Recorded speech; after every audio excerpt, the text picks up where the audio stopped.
yang terbaik. Lewati cobaan, ku tetap percaya waktu Tuhan pasti yang terbaik.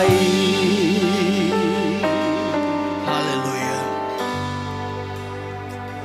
Bapa, kami sungguh mengasihi-Mu. Biarkanlah hidup kami untuk menyenangkan Engkau ya Bapa.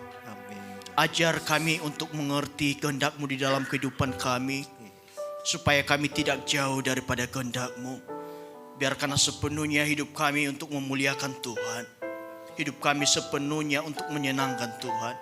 Sore hari ini ya Bapa, kami semua di tempat ini, kami rindu lebih dekat lagi dengan Bapa. Kami rindu lebih dalam lagi kami mengenal Tuhan. Sembunyikan hamba-Mu di bawah kayu salib-Mu. Hamba tidak bisa berbuat apa-apa tanpa Engkau berada di dalam hamba-Mu ini. Biarkan nama-Mu dipermuliakan atas kami semua. Di dalam nama Tuhan Yesus kami berdoa dan bersyukur. Haleluya. Amin. Haleluya. Shalom Bapak Ibu.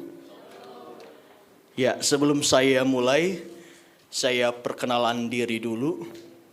Nama saya Puli Hareva. Mungkin ada yang sama asalnya. Saya berasal dari Nias. Dan saya bersama istri tercinta yang paling cantik di muka bumi. Artis-artisan lewat. Hanya dia satu-satunya di hati saya. Amin. Juga ada teman-teman yang datang, Pak Ahin dan Juang. Nah, oke Bapak Ibu. Tema umum adalah mengenal pribadi Tuhan. Nah, ceritanya kemarin siang Pak Hikian mengirimkan flyer ke saya. Dan khotbah juga sudah saya siapkan sekitar seminggu yang lalu. Dan di flyer itu tertulis mengenal pribadi Tuhan. Nah, Bapak Ibu bisa melihat di sini. Dan saya pun sedikit kaget karena saya sebelumnya gak dikasih tema. Dan puji Tuhan, tema yang saya siapkan sesuai dengan tema yang diberikan. Bapak Ibu, kita mengenal pribadi Allah supaya kita bisa mengerti kehendak Allah dalam hidup kita. Amin. Nah Bapak Ibu, mengerti kehendak Allah. Kita baca di Roma 12 ayat 2. Sama-sama kita baca yuk. 1, 2, 3.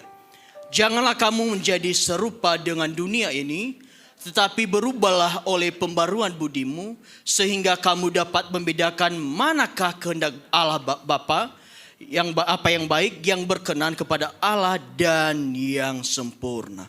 Bapak Ibu, firman Tuhan berkata, janganlah kamu serupa dengan dunia ini. Bapak Ibu, next. Tidak serupa berarti berbeda Bapak Ibu.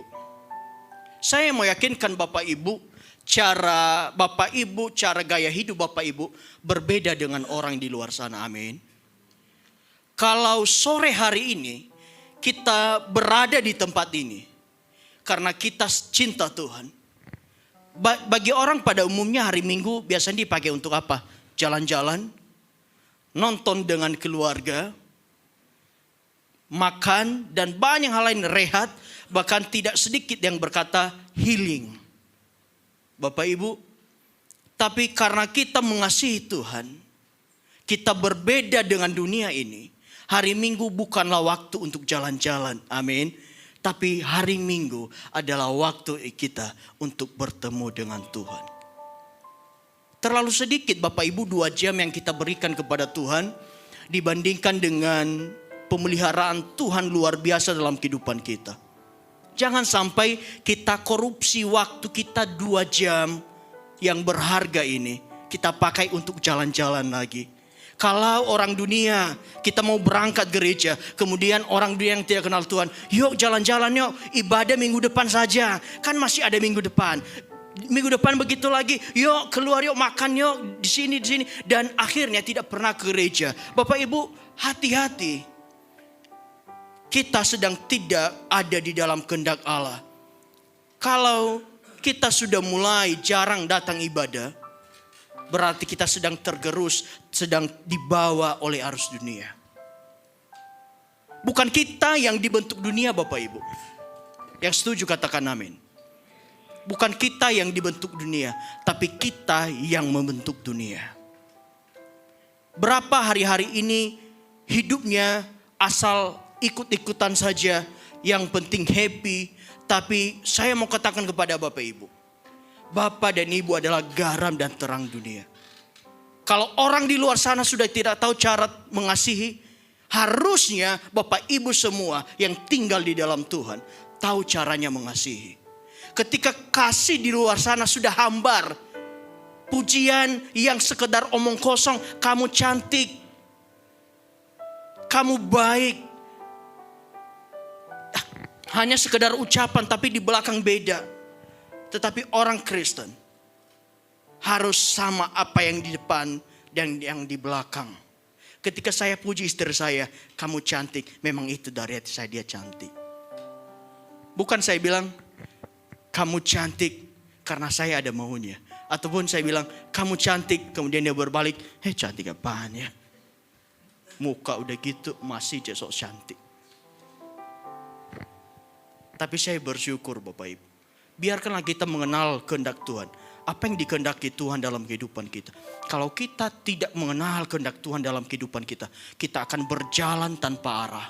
Kita akan mengambil semua sikap, tindakan, keputusan yang salah di dalam kehidupan kita. Untuk itu kita harus minta kepada Tuhan. Tuhan, I don't know, saya nggak tahu saya harus ngapain. Bapak Ibu, ada yang tahu 5 menit ke depan, 1 jam ke depan, bahkan 1 menit ke depan akan terjadi seperti apa? Tidak ada yang tahu Bapak Ibu. Ada yang tahu kejadian hidupmu besok akan seperti apa? Tidak ada yang tahu. Untuk itu kita minta kepada Tuhan. Tuhan, saya buta akan hari esok. Tapi satu yang saya minta, biarkanlah kehendak-Mu boleh jadi dalam kehidupan saya. Kehendak Tuhan jadi di dalam kehidupan kita sangat penting Bapak Ibu. Jangan sampai kita berjalan karena keinginan kita sendiri. Paulus berkata, hidupku bukan karena hidupku lagi, tapi aku hidup oleh karena Kristus. Mati adalah keuntungan, hidup bagi kemuliaan Kristus. Bapak Ibu, semua kita yang ada di tempat ini, kita hanya hidup untuk melakukan kehendak Tuhan di sorga. Kita hanya hidup untuk melakukan kehendak Bapa di sorga. Bukan kita yang diubah oleh dunia, tapi kita harus mengubah dunia. Kita harus menggarami dunia yang semakin hari semakin diambang kehancuran. Bapak Ibu tahu, kalau zaman dulu yang namanya homoseksual, gay, itu dulu aib Bapak Ibu, sembunyi-sembunyi. Tapi coba lihat sekarang. Semua pamer. Semua tidak ada yang disembunyikan. Laki-laki sama laki-laki, perempuan sama perempuan. Mereka tidak malu-malu lagi. Mereka sedang mau mencari pengikut mereka. Mereka sedang mau menyeret anak-anak Tuhan untuk ikut terlibat di dalamnya. Untuk itu kita harus kuat. Kita harus kuat dalam doa. Kita harus kuat dalam firman Tuhan supaya kita mengerti isi hati Tuhan seperti apa di dalam kehidupan kita. Bapak Ibu, next. Beberapa orang merokok. Di sini tidak ada lagi yang merokok. Amin. Beberapa orang merokok hanya karena ikut-ikutan. Sebelumnya tidak merokok, tapi merokok karena ikut-ikutan. Gonta-ganti pasangan. Yang masih muda-muda. Waktu itu pernah ditanya, ada satu teman saya yang paling banyak pasangannya, dan dia menjawab dia punya mantan 20 lebih. Dan akhirnya dia menikah. Bapak Ibu, berapa orang yang gonta-ganti pasangan cuma untuk dapat pengakuan bahwa dia laku. Saya dengan istri saya, dia pacar saya satu-satunya Bapak Ibu. Jadi kalau lagi bahas tentang masa lalu, dia tidak bisa ungkit masa lalu saya. Karena dia cuma satu-satunya dalam hidup saya. Oh, banyak orang gonta-ganti pasangan, banyak orang selingkuh cuma karena ingin dapat pengakuan. Apalagi banyak orang mabuk-mabukan Biasanya sebelumnya dia gak bisa mabuk, tapi karena terbawa oleh pengaruh lingkungan, akhirnya ikut-ikutan mabuk juga. Dan ada satu hal lagi yang akhir-akhir ini yang lagi saya amati. Bapak Ibu, coba Bapak Ibu ke mall, dan Bapak Ibu akan menemukan banyak perempuan yang pakai baju cuma segini. Saya bilang ke istri saya, gak masuk angin kah? Itu kelihatan loh pusarnya. Stylenya di mana? Itu masuk angin. Saya nggak habis pikir Bapak Ibu. Pakai baju segini. Di bawah kelihatan. Iya kalau mulus. Kalau gelambir.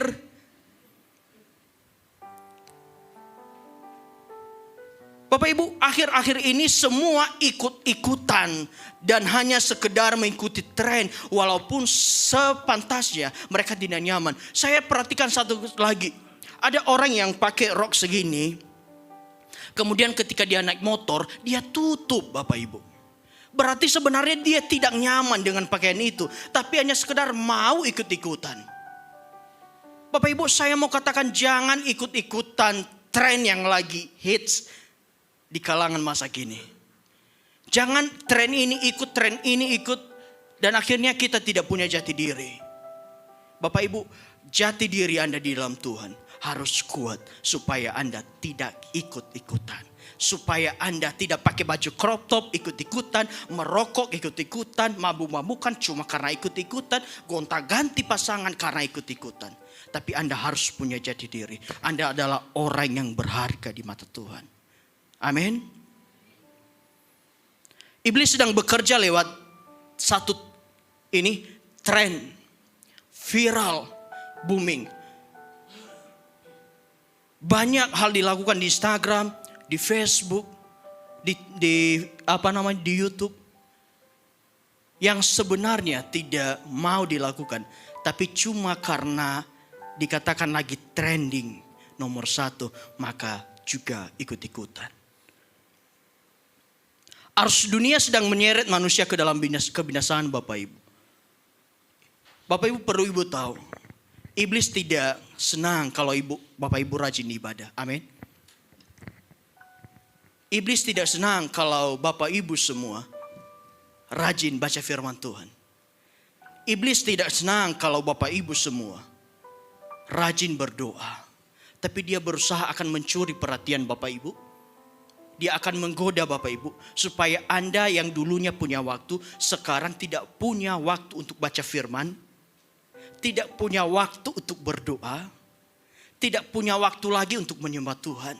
Semua itu akan dicuri dari Anda. Kalau kita cuma sekedar ikut-ikutan, maka waktu kita akan dicuri oleh iblis untuk mengikuti tren dan firman Tuhan kita akan lupakan. Tapi saya percaya Bapak Ibu, kita semua di tempat ini adalah orang yang kuat di dalam Tuhan. Buktinya apa? Kita ada di sini sore ini karena kita mengasihi Tuhan. Ikan hidup pasti lawan arus Bapak Ibu. Ikan hidup pasti lawan arus, berenang lawan arus. Artinya apa? Kalau Bapak Ibu kuat di dalam Tuhan, Anda akan melawan arus dunia ini yang sedang kencang. Anda akan berani berjalan berlawanan dengan dunia.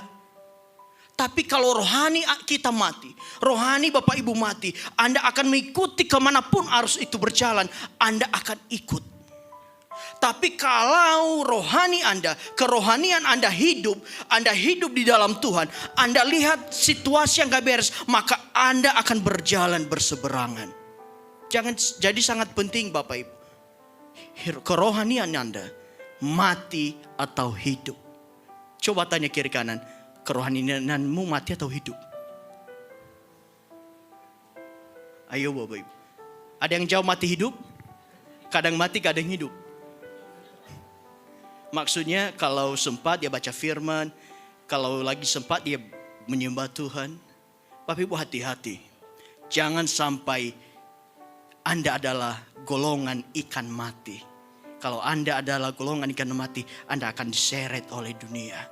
Tapi saya yakin kalau iman kita, hidup kerohanian kita, hidup di dalam Tuhan, saya percaya kita mampu melawan arus dunia ini. Amin. Nah, Siapa yang punya aplikasi ini Bapak Ibu? Oke, saya ganti pertanyaannya. Siapa yang tidak punya? Satu. Benar ya? Benar, puji Tuhan. Siapa lagi yang tidak punya? Lumayan ada beberapa. Yang punya, jangan malu-malu, saya juga punya. Saya juga punya Bapak Ibu. Boleh periksa HP saya juga ada punya. Tapi TikTok saya pakai untuk sharing khotbah saya. Next. TikTok ini merubah karakter orang Bapak Ibu. Aplikasi ini dia tidak salah, tapi penggunaan yang salah. Saya ada kenal satu keluarga tatoan, muka garang, tapi sampai depan TikTok nari-nari. Di luar TikTok garang. Seberapa orang yang diubah oleh karakternya oleh aplikasi ini Bapak Ibu. Ketika sampai di TikTok bisa melakukan apa saja. Bapak Ibu, dulu orang yang cacat adalah aib dan malu untuk pamer. Sekarang dengan ada aplikasi ini, orang yang tanda kutip cacat adalah merupakan menggunakan aplikasi ini ajang untuk pamer. Apalagi mereka rela melakukan apa saja demi trending. Yang penting trending, yang penting banyak yang nonton. Biarpun sesuatu yang menyakitkan diri pasti akan dilakukan. Goyang-goyang di depan TikTok yang saya bilang tadi ya. Bapak muka garang, tatoan, tapi sampai depan TikTok goyang-goyang. Apalagi Bapak Ibu, kontennya bisa berisi prank, challenge. Walaupun itu menyakiti orang. Ada saya melihat satu video, dia mengambil satu handuk atau tong sampah, kemudian dikasih di kepala orang tua, dan kemudian dia lari, kemudian baru dikatakan prank. Bapak Ibu, berapa orang yang sudah tidak peduli sopan santun dengan satu alasan prank? Saya sangat tidak setuju hal ini Bapak Ibu. Banyak orang yang melakukan hal-hal di luar batas, tapi alasannya prank. Bapak Ibu, saya tampar kemudian saya bilang prank. Dan tidak sedikit orang-orang di luar sana hanya ikut-ikutan dan mengikuti arus ini Bapak Ibu. Ada orang yang sampai bunuh diri cuma karena mengikuti challenge-nya TikTok. Ada orang yang menyakiti diri sendiri cuma karena ikut challenge. Wow. Seberapa kuat arus dunia sudah menyeret banyak orang ke dalam kebinasaan. Bapak Ibu, ada lagi yang baru, ada yang ngemis live. Dulu yang saya tahu yang ngemis itu di emperan sana. Tapi sekarang ada yang terbaru, mereka ngemis di TikTok. Ada yang mandi lumpur dan banyak hal lagi. Semua dilakukan untuk menyenangkan daging. Semua dilakukan untuk viral. Bapak Ibu mau viral? Siapa yang mau viral Bapak Ibu? Bapak Ibu, tidak apa-apa dikatakan Anda kurang update. Tidak dikatakan Anda kurang pergaulan. Tapi yang penting Anda tetap taat kepada Tuhan. Amin. Jangan hanya ikut-ikutan saja. Jangan hanya mau terseret saja. Tapi Anda harus punya keputusan untuk tetap tinggal di dalam firman Tuhan. Amin. Nah, next. Where your position? Sekarang posisi kita di mana Bapak Ibu? Kita harus lihat di kedalaman pribadi kita masing-masing. Saya tidak bisa menghakimi Bapak Ibu semua. Tapi kita coba lihat pribadi kita. Sekarang saya lagi ikut arus dunia.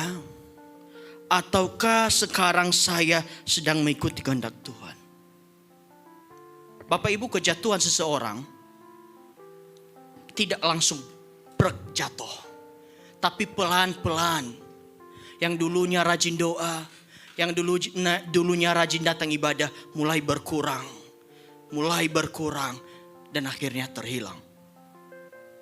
Anda harus mengambil keputusan Bapak Ibu untuk berbeda dengan dunia dan hidup sesuai kehendak Allah. Amin. Jangan hanya sekedar mau ikut trennya saja. Tapi minta kepada Tuhan. Nggak mudah Bapak Ibu. Karena arus dunia begitu kencang. Godaan di luar sana begitu kuat.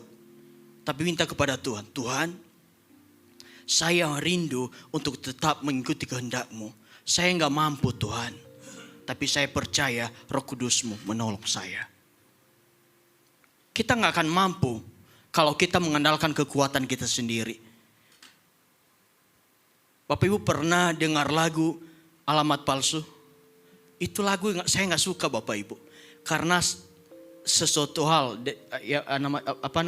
alamat palsu. Dan banyak lagu lain. Tapi lama kelamaan, nggak tahu kenapa lagu itu terngiang-ngiang di kepala saya. Karena sering didengar. Memang kita awalnya nggak mau. Tapi karena terngiang-ngiang terus. Lama-lama mulai ikut-ikutan. Alamat palsu. Memang gak ada niat untuk ikut. Tapi terus terngiang-ngiang di kepala kita. Dia terus mempengaruhi kita. Tapi saya percaya. Orang yang ada di dalam kehendak Tuhan. Biarpun godaan di luar sana menarik dia begitu kencang.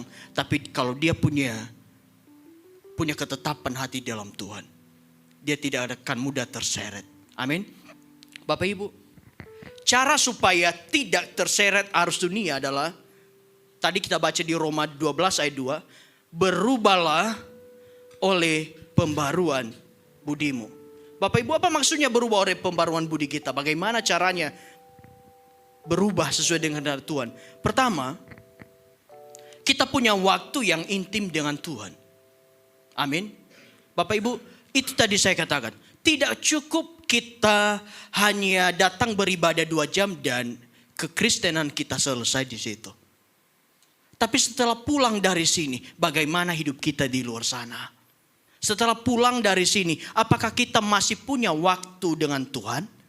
Apakah kita masih punya waktu saat teduh dengan Tuhan untuk mendengarkan Tuhan berbicara kepada kita? Kalau dihitung-hitung Bapak Ibu, 2 jam dalam setahun. 2 jam dalam setahun itu kurang lebih hanya 2 hari jumlahnya Bapak Ibu. Apakah cukup dalam 1 tahun kita punya waktu dengan Tuhan kurang lebih 2 hari? Kita harus punya waktu yang lebih kepada Tuhan. Untuk Tuhan supaya Tuhan mau menyatakan kehendaknya di dalam hidup kita. Kita harus intim dengan Tuhan. Kita berdoa kepada Tuhan. Kita berdoa kepada Tuhan sebagai hak kita, orang percaya. Kita punya waktu untuk berdoa kepada Tuhan, berbicara kepada Tuhan. Kita punya waktu yang 24 jam untuk ngomong dengan Tuhan. Kalau saya ngomong dengan istri saya, kalau dia mau tidur dia gak mau dengar. Tapi Tuhan punya waktu 24 jam untuk kita. Untuk mau mendengarkan kita, mendengarkan segala keluh kesah kita, mendengarkan setiap pergumulan kita. Masa kita tidak mau memakai kesempatan ini untuk berbicara kepada Tuhan? Kalau saja kita dikasih waktu untuk berbicara kepada presiden, saya rasa kita akan senang Bapak Ibu. Tapi ini kita dikasih waktu yang luar biasa untuk berbicara kepada Tuhan. 24 jam. Manfaatkan dengan baik Bapak Ibu. Untuk kita tahu seperti apa yang Tuhan kehendaki dalam kehidupan kita. Kita menyembah Tuhan. Ketika kita menyembah Tuhan, kita sedang bersyukur kepada Tuhan. Bapak Ibu, ada yang tahu, coba Bapak Ibu bayangkan. Kalau tadi malam kita tidur, kemudian pagi harinya, kita tidak bangun lagi, siapa yang tahu? Knows. Tapi karena begitu baiknya Tuhan, tadi malam kita tidur, pagi hari, kita masih dibangunkan Tuhan, karena betapa baiknya Tuhan. Itu yang kita harus syukuri. Kita menyembah Tuhan. Kita bersyukur kepada Tuhan. Nanti malam lagi sebelum kita tidur. Kita menyembah Tuhan. Kita bersyukur kepada Tuhan. 1 hari sudah berlalu. Dan kita ada di dalam perlindungan Tuhan. Kita baca firman Tuhan untuk mendengarkan Tuhan berbicara kepada kita. Kalau kita berdoa sebagai media kita untuk berbicara kepada Tuhan. Tapi kalau kita sedang baca firman Tuhan, berarti kita sedang mendengarkan Tuhan berbicara. Bapak Ibu, firman Tuhan berisi tentang pikiran Allah, kehendak Allah, dan segala sesuatunya yang dimau Allah terjadi dalam kehidupan kita. Kalau kita tidak pernah baca firman Tuhan, bagaimana kita bisa mengerti kehendak Tuhan, apa yang dimau Tuhan dalam kehidupan kita. Tapi kalau kita setiap hari intim dengan firman Tuhan, kita begitu akan mengerti apa yang dikehendaki Tuhan dalam kehidupan kita. Bapak Ibu, kita dituntut untuk berubah. Berubahlah oleh pembaharuan budimu. Berubah berarti berubah ke arah Kristus, Bapak Ibu. Bapak Ibu, kalau Bapak Ibu semua diubahkan, Anda harus yakinkan diri Anda bahwa kita tracknya sedang benar. Kita sedang menuju kepada Kristus. Semakin hari kita diubah, semakin serupa dengan Kristus. Amin. Jangan semakin hari semakin serupa dengan dunia. Tapi semestinya hidup kita semakin hari semakin mirip dengan Kristus. Kalau Tuhan Yesus mampu mengampuni kita, maka kita juga harus mengampuni siapapun yang bersalah kepada kita. Kalau Tuhan Yesus begitu sabarnya kepada kita, kita juga harus bisa sabar terhadap semua orang.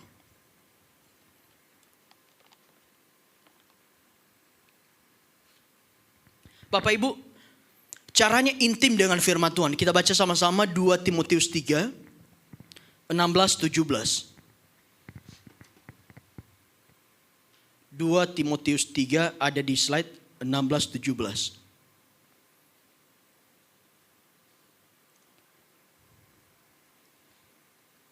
Ya, saya akan bacakan Bapak Ibu. Segala tulisan yang diilhamkan Allah memang bermanfaat untuk mengajar, untuk menyatakan kesalahan, untuk memperbaiki kelakuan, dan untuk mendidik orang dalam kebenaran. Dengan demikian, tiap-tiap manusia Allah diperlengkapi untuk perbuatan baik. Bapak Ibu, firman Tuhan berisi tentang pikiran Allah dalam hidupmu. Firman Tuhan berisi tentang kehendak Allah yang Tuhan pengen terjadi di dalam kehidupan kita. Kalau kita baca firman Tuhan, berarti itu akan mengajar kita tentang sesuatu yang baik. Itu akan juga berfungsi menyatakan kesalahan kita. Kita salahnya di mana? Kita akan diperbaiki kelakuannya dan kita akan dididik dalam kebenaran. Seberapa kita setiap hari tidak punya waktu untuk baca firman Tuhan. Bapak Ibu, orang percaya setelah kita mengambil keputusan percaya Tuhan Yesus, maka saat itu juga kita mengambil keputusan untuk mengenal Tuhan. Mengenal Tuhan dengan cara intim dengan firman Tuhan. Bapak Ibu, memang gak mudah untuk melakukan firman Tuhan, tapi Roh Kudus yang memampukan kita. Saya berikan contoh Bapak Ibu. Gak mudah kita mengampuni, amin. Yang sudah mudah mengampuni bisa angkat tangan.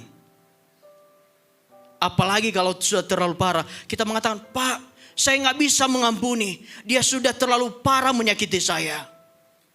Memang manusia kita, pribadi kita tidak mudah untuk mengampuni. Tapi Roh Kudus, kalau kita intim dengan firman Tuhan dan intim dengan Roh Kudus, maka Roh Kuduslah yang memampukan kita untuk mengampuni. Kita tidak bisa sabar Bapak Ibu. Kita juga tidak bisa berpura-pura sabar. Tapi firman Tuhan, kalau kita ditolong oleh Roh Kudus untuk melakukan segala firman Tuhan, maka kita pasti bisa melakukan semuanya. Kita bisa menjadi orang sabar. Kita bisa menjadi orang yang murah hati. Kita bisa menjadi orang yang penuh kasih dengan tinggal di dalam firman Tuhan. Bapak Ibu, kehendak Allah itu seperti apa? Pertama tadi kita baca di Roma 12 ayat 2. Jangan engkau serupa dengan dunia ini supaya engkau mengerti kehendak Allah. Apa yang baik, apa yang berkenan, dan apa yang sempurna. Pertama Bapak Ibu, apa yang baik. Yang baik berarti menurut kehendak Allah, bukan menurut kehendak kita, amin. Kalau kita menurut kehendak kita, belum tentu baik menurut kehendak Tuhan. Tapi yang baik menurut kehendak Allah adalah pasti yang terbaik dalam kehidupan kita. Saya berikan contoh Bapak Ibu. Ayub. Kira-kira hidupnya sudah baik tidak? Punya anak, punya istri, punya harta yang melimpah. Tapi Tuhan izinkan sesuatu terjadi dalam hidup yang tidak menyenangkan. Dia kehilangan hartanya, dia kehilangan anak-anaknya, dia kehilangan istrinya juga. Dan dia tetap berkata, saya tidak mau berdosa terhadap mulutku. Dia tidak komplain terhadap Tuhan. Apa yang menurut kita baik, belum tentu menurut Tuhan baik. Bapak Ibu, kalau sesuatu terjadi di dalam hidup kita yang tidak mengenakan bagi kita, bagi daging kita, berarti kehendak Allah sedang terjadi di dalam hidupmu. Kehendak Allah selalu bertentangan. Kehendak Allah selalu tidak mengenakan bagi daging. Abraham diminta untuk menyerahkan putranya kepada Tuhan sebagai korban. Secara manusia itu tidak mengenakan Bapak Ibu. Tapi apa yang Abraham lakukan? Dia tetap taat, tetap tunduk untuk mempersembahkan Ishak kepada Tuhan. Dia tahu Tuhan memberikan yang terbaik di dalam hidupnya. Dan apa yang terjadi ketika dia mempersembahkan Ishak? Ketika dia mempersembahkan tanpa pikir panjang, Tuhan mengetahui bahwa dia adalah orang yang setia. Bapak Ibu, kalau hari-hari ini Anda sedang dibawa ke dalam gurun pasir kehidupan, kita sedang dibawa ke dalam sesuatu yang tidak enak bagi daging kita. Percayalah, kalau kita tinggal di dalam Tuhan, berarti sedang ada sesuatu yang besar yang akan Tuhan perbuat dalam hidupmu. Kalau Tuhan sedang bawa kita keluar, Abraham pertama keluar dari daerahnya Ur Kasdim. Kemudian dia harus menyerahkan anaknya. Dan dia tetap taat, memilih taat kepada Tuhan. Dia tahu apa yang direncanakan Tuhan adalah yang terbaik meskipun prosesnya seakan-akan tidak baik. Bapak Ibu, seberapa di dalam hidup kita merasa bahwa begitu banyak proses yang menurut kita tidak baik, tetapi itu yang dikehendaki. Saya berikan satu contoh Bapak Ibu. Berapa tahun yang lalu, saya dan istri saya secara pribadi kehilangan pekerjaan. Istri saya juga harus out, kehilangan pekerjaan. Secara manusia itu adalah sesuatu yang gak masuk akal, yang menyakitkan bagi kami. Tapi Tuhan izinkan itu terjadi karena sedang ada maksud dan tujuan Tuhan yang terbaik yang akan terjadi ke depannya. Bapak Ibu, saat ini bisa jadi daging Bapak Ibu sedang dibuat tidak nyaman. Rencana Bapak Ibu tidak sesuai dengan yang diharapkan. Tapi percayalah, kalau kita tinggal di dalam Tuhan, kalau kita tinggal di dalam rencana Tuhan, walaupun seolah-olah prosesnya tidak baik, tapi hasilnya pasti yang terbaik Tuhan berikan. Amin. Satu kuncinya, tetap tinggal dalam kehendak Tuhan. Firman Tuhan berkata, Tuhan turut bekerja untuk mendatangkan kebaikan dalam segala sesuatu. Kita bisa berpikir Bapak Ibu, memang prosesnya tidak baik, tidak mengenakan, menyakitkan bagi daging. Tapi kalau kita tinggal di dalam Tuhan, pasti sesuatu yang baik terjadi. Ayub yang sudah hidup dengan nyaman. Makanya saya katakan Bapak Ibu, Kristen itu bukan hidup nyaman, tapi hidup aman. Hidupnya sudah aman, punya segala sesuatu, punya anak yang cantik, punya anak juga yang ganteng-ganteng. Tapi Tuhan harus ambil semuanya itu. Dan dia tidak komplain kepada Tuhan. Tuhan, kenapa kau ambil Tuhan?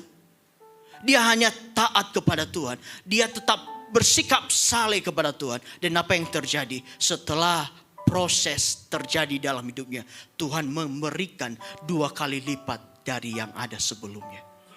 Bapak Ibu, mau Tuhan melipat kali gandakan yang ada pada kita pas saat ini?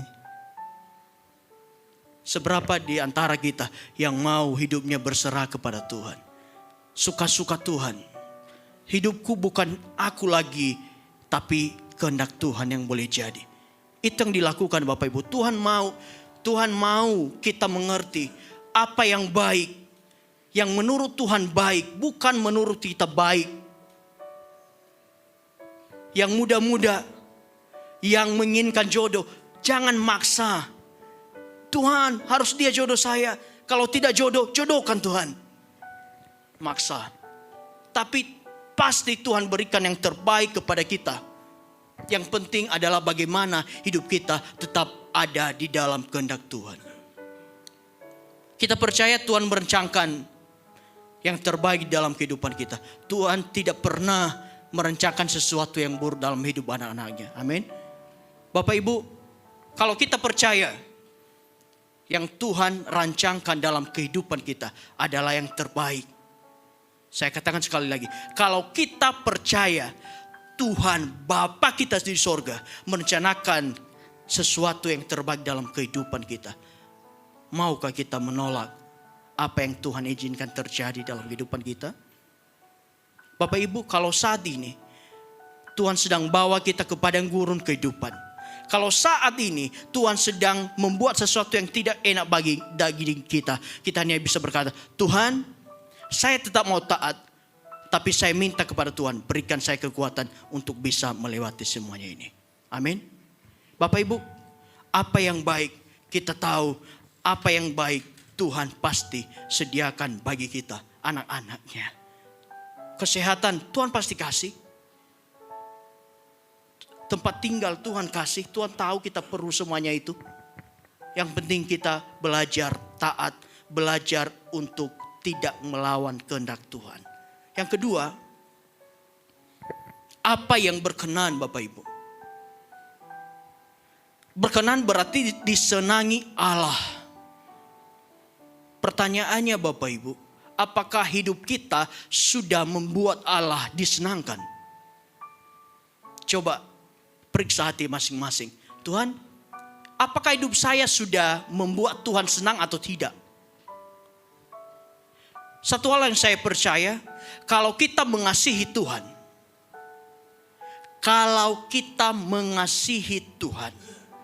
kita akan melakukan apapun untuk kemuliaan Tuhan. Amin.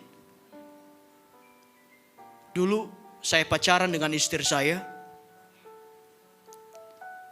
Saya tidak pikir panjang. Dia bilang dia dari Wonosari, kemudian saya di Jogja. Dia dari Wonosari bilang, saya mau ke Jogja dong. Padahal belum pacaran. Dia bilang, saya mau ke Jogja. Saya waktu itu masih tidur dan perkaranya saya tidak punya uang. Tapi karena dia bilang mau ke Jogja, saya obrak-abrik kamar saya dan saya temukan satu harta saya yang cukup mahal, ada kamera digital. Kemudian kamera digital itu saya bawa, kemudian saya gadaikan 300.000. Supaya pas dia datang, saya bisa traktir, saya bisa jemput, dan saya bisa servis dia dengan baik. Dasarnya apa Bapak Ibu? Karena saya suka dengan dia. Karena saya sayang kepada dia, walaupun belum diakui sebagai pacar. Apapun kita akan lakukan kalau kita senang kepada orang, amin. Yang masih muda-muda, yang belum punya pacar. Dan yang sudah punya pacar. Apapun pasti akan kalian lakukan kalau kalian sudah suka dengan orang itu. Pertanyaannya, sebenarnya kita suka gak dengan Tuhan? Pertanyaannya, kita sebenarnya mengasihi Tuhan enggak? Saya percaya Bapak Ibu, kalau kita mengasihi Tuhan, apapun kita akan lakukan demi Tuhan. Amin. Berkenan berarti senangi Allah. Kita akan melakukan segala sesuatu, yang penting Allah disenangkan dalam hidup saya. Ketika kita merasa disakiti oleh orang lain, pilihannya dua. Mengampuni atau menyimpan dendam. Kira-kira Bapak Ibu milih yang mana? Contohnya nih, bapak ini nih omongin saya di belakang. Kemudian saya tahu, kira-kira pilihan yang terbaik saya ampuni atau saya simpan dendam, suatu saat saya akan balas. Benar. Benar ya, harus saya ampuni. Bapak Ibu, menyenangkan Tuhan berarti kita melakukan segala sesuatu untuk menyenangkan Tuhan. Tuhan disenangkan ketika engkau mampu mengampuni orang lain. Tuhan disenangkan ketika engkau mampu mengasihi orang lain. Tuhan disenangkan ketika yang khotbahnya ngalor ngidul tapi engkau tetap tenang diam. Tuhan disenangkan ketika samping kirimu tidak senang kepadamu tapi engkau tetap mengasihi dan berlaku ramah. Disitulah Tuhan disenangkan. Tuhan disenangkan lewat kehidupan kita setiap hari. Makanya saya katakan, coba kita koreksi diri kita. Apakah hidup saya sudah menyenangkan Tuhan? Tuhan disenangkan ketika kita berbisnis dengan jujur. Tuhan disenangkan ketika kita melakukan segala sesuatu tulus, ikhlas. Disitulah Tuhan disenangkan. Tuhan disenangkan ketika kita datang ke gereja. Walaupun kita tidak disapa di depan, tapi kita tetap jaga damai sejahtera. Di situ Tuhan disenangkan. Tuhan disenangkan walaupun WL-nya mungkin tidak bagus suaranya, tapi kita tetap memuji Tuhan dengan sukacita. Tuhan disenangkan ketika kita tahu bahwa musiknya tidak benar, tapi di sini musiknya bagus. Jadi jangan tersinggung ya. Ketika kita tahu musiknya ngalor ngidul, tapi kita tetap senang memuji Tuhan. Itu Tuhan disenangkan Bapak Ibu. Kita tidak punya urusan dengan yang terjadi di luar diri kita. Kita hanya punya urusan dengan kita dengan Tuhan. Ketika kita mampu mengampuni orang lain, Tuhan tersenyum dan dia melihat, baik sekali engkau anakku. Tapi kalau kita menyimpan dendam, kalau kita membenci sesama kita, Tuhan sedih Bapak Ibu. Tuhan tidak senang kalau kita masih suka iri hati, masih suka dengki kepada orang lain. Tapi ketika kita datang kepada Tuhan dengan hati yang penuh sukacita, itulah Tuhan disenangkan. Ketika kita datang dari depan, aduh gerejanya kok panas ya. Tapi engkau tetap diam, gak peduli panas, gak peduli dingin. Yang penting saya mau menyembah Tuhan. Di situ Tuhan disenangkan. Bapak Ibu, segala sesuatu mari kita lakukan untuk menyenangkan Tuhan. Saya percaya kalau segala sesuatu kita lakukan untuk menyenangkan Tuhan, hidup kita pasti dipenuhi damai sejahtera. Amin. Yang ketiga, Tuhan mau apa yang sempurna terjadi dalam kehidupan kita. Sempurna berarti komplit atau lengkap. Bapak Ibu, siapa yang punya kebiasaan buka Alkitab, kemudian kalau ada lihat ayat yang bagus di stabilo, tulisan misalnya aku memberkati engkau dan lain-lain. Tapi kalau ada tulisan bertobatlah kerajaan surga sudah dekat, bukan untuk saya. Halo.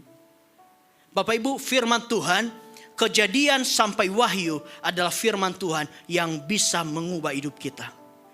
Kita jangan hanya mengidolakan ayat-ayat emas.